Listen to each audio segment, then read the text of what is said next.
waxoon dina criminaliser gis nga ànd sàmm jikko yi ñoom am nañ ci satisfaction mais teewut ñoom kese peut-être représenté wu askan bi ñoom kese de ce fait l'affaire Ndiaga Seck bi nga xamante ne dañ ciy tudd Pastef la bokk est-ce que normalement daa bokk Pastef rek maanaam dafa war a walangaan ba jëm feneen lan moo si sa lecture et puis dafa am benn coloration politique ci biir. waaw jërëjëf Cheikh. sama co-débatteur. tout à l'heure bi mu jëlee kàddu.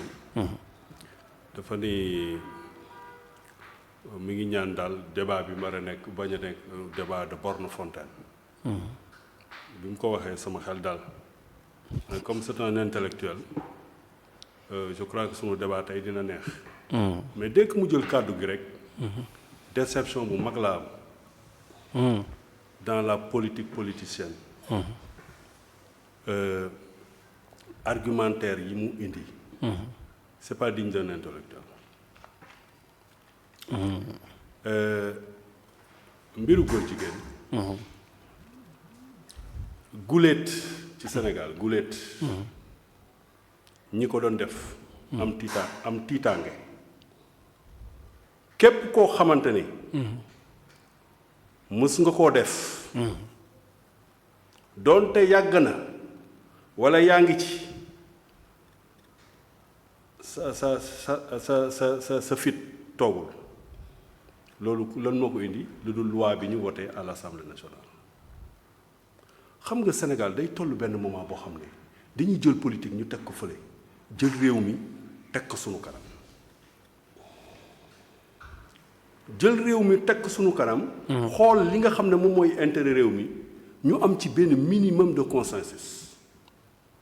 naka nga mën a reprocher le pouvoir là en place naka nga leen mën a reprocher loi bii nga xamante ne moom la ñu def adduna bi yëpp di mbamb ñu toutes les grandes capitales occidentales di menacer sax Sénégal ndax loi bi yow nga nekk un fils du pays ngay fustiger loi bi parce que simplement faruloo ak ñi ko wote mu nga foog ne askan wi dina la déglu walla dina la fulaal loolu du politique dafa am ay normes politique da nga koy teg ci yoon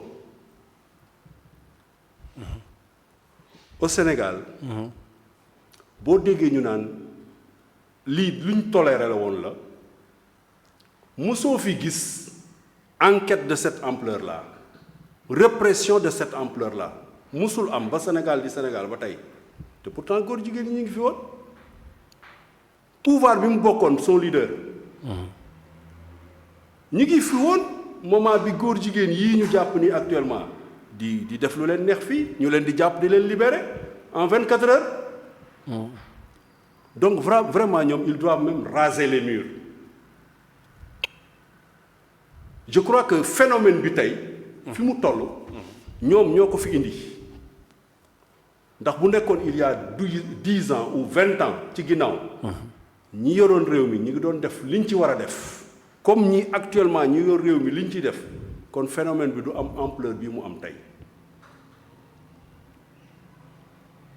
góor jigéen yi dem nañ ba am fi sañ-sañ sax bëgg fee def seen congrès seen ndaje kon xam nga ñooñu commencé woon nañ am fit am seen réseau kon donc vraiment c'est avec beaucoup de déception laa dégg yenn argumentaire surtout venant d'un homme de droit ñii même bu ñu déclaré woon encore que sax ils l'ont jamais déclaré que dañu bëgg a criminaliser dem nañ ba ci giir gis nañ ne criminalisation bi arrangé wul sunu système judiciaire il y a combien de criminels et qui ont des droits c'est pas parce que tu es un criminel que tu n'as pas de droit da nga am ay yàq ak yelleef combien de criminels supposés ou en tout cas des gens yoo xam ne dañ leen di topp ci loo xam ne ay crimes la yu nekk dans nos prisons di xaar procès mënuñu leen àtte parce qu'il n'y a pas assez de juges pour àtte leen assise ñaata yoon lay am par at ak ñaata dossier la ñu mën a vider par at est-ce que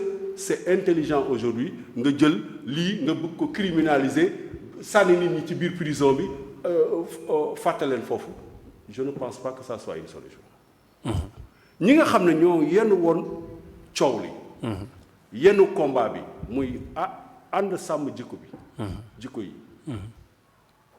ñoom seen bopp ñoo ni nous sommes satisfaits. Nous remercions le Premier ministre et son gouvernement.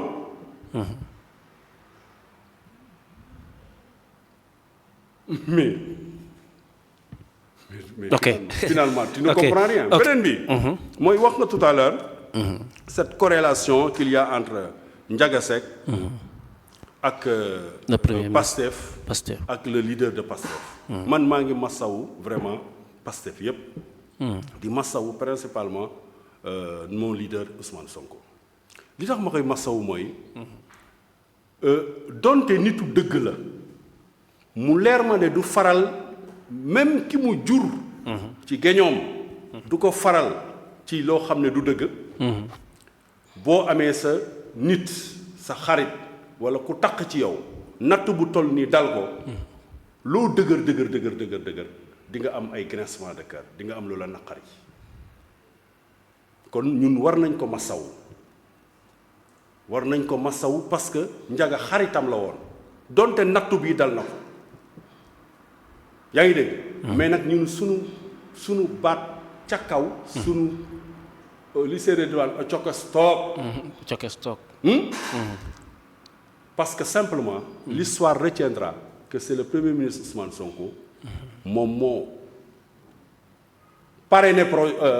parrainé loi bi dem défendre ko à l'Assemblée nationale yebal ay ministres am ñu défendre ko ba tey loi bi entré en vigueur ba tey phénomène bi ñi koy doon def ñu commencé di dal seen kaw loolu kenn mënu ko dindi quel que soit par ailleurs noo ko munti analyser rek loolu kenn mënu ko dindi c'est un fait maintenant ñi nga xam ne dañu bëgg criminaliser bés bu leen yàlla mayee d'ici 50 ans wala 100 ans ñu ñëw jël pouvoir bi non nañ def xolal pendaison du ñu yëpp nu ñu def criminaliser rek yem fa nañ def sax pendaison wala chambre froide comme naa ne Sénégal dafa bëri caaxaan bi fi nekk mooy politiciens yi dañu yaakaar ne lu leen neex wax parce que simplement yaakaar nañ peut-être ñoom ñoo gën a muus peuple bi toog fële di ñu seetaan ñoo ñu ëpp xam-xam fuuf li ñuy wax ñoo ñu ko gën a xam fuuf moo tax li ñuy wax rek nañ leen sóoraale ñoom. ok léegi de ce fait dëgg la ànd sàmm jikko yi tàccu nañ Ousmane Sonko El Malick Ndiaye le premier ministre Diomaye mais est-ce que leur satisfaction mun na jël engagement la satisfaction des Sénégalais beneen bi moom mooy que ne loi bi dëgg la dañu waxoon criminaliser ñëw def ko muy délit léegi de ce fait est-ce que du ñu nangul opposition bi kat tamit malgré mun nañ rafetlu wala ñu bañ a rafetlu mais ñu nangul leen que ne Pastef dafa digle woon loo xam ne defu ko bi mu ñëw pouvoir. non pas du tout.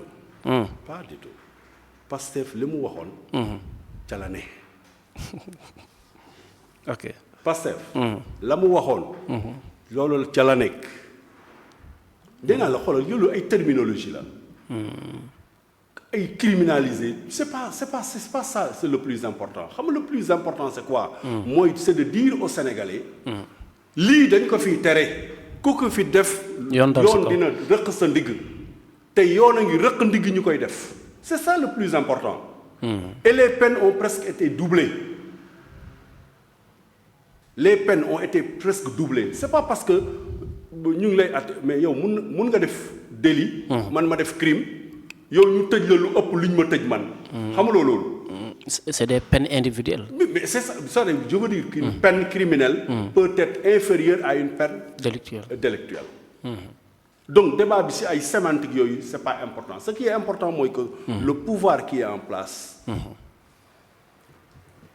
incarné par le président de la République Bassirou Diomaye Faye et son premier ministre Ousmane Sonko tëgg nañ ci table bi ne c'est fini la récréation affaire góor jigéen mënatu fi am ku ko fi def dinañ dal sa kaw koo munti doon te loolu ñépp ko war a rafetlu ñépp ñoo war a rafetlu loolu une fois de plus criminalisation bi du solution parce que déjà procédure criminelle moom mii nga xam ne moom nee na juriste la xam na ni procédure criminelle dafa sew lu annuler un dossier criminel lu ko yàq dafa yomb donc jàpp nit sànni fële sous prétexte que crime la nga bàyyi ko fa ay ati doog ko àtte loolu c'est pas je ne pense pas que ça soit véritablement la solution encore que nit ñi tam dañuy am ce qu'on appelle une présomption d'innocence ci ñoom c'est pas parce que jàpp nañ la rek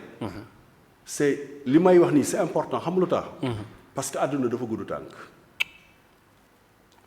et par ricochet dinaa wax tuuti ci li mu wax par rapport ci artu bi nga xam ne loi bi artu na ko yenn sénégalais yi ne vous amusez pas à dénoncer faussement quelqu'un boo leen ko defee yoon day dal seen kaw xëy rek ne Cheikh Tidiane nangam tuumal la teguñu ko ci dara yow balaa ngaa comprendre balaa nga say mbokk di comprendre yaa nga fële ñu yàq sa der loolu tam en tant que juriste lu ñu war a rafetlu la dañu attention booy dénoncer xamal bu baax li ngay dénoncer bul xëy rek parce que nit ki bañ nga ko rek comme ni ñu bañee nii Ousmane Sonko bañ ko façon bañ boo xam ne lu ne lañ koy waxal sénégalais yi boo leen artuwul mais écoutez ma foi di nga gis ku nekk xëy gis sa noon rek taqal ko dara donc loi bi tam ne attention yëf yi tam am na fu mu yem bu leen taqal nit te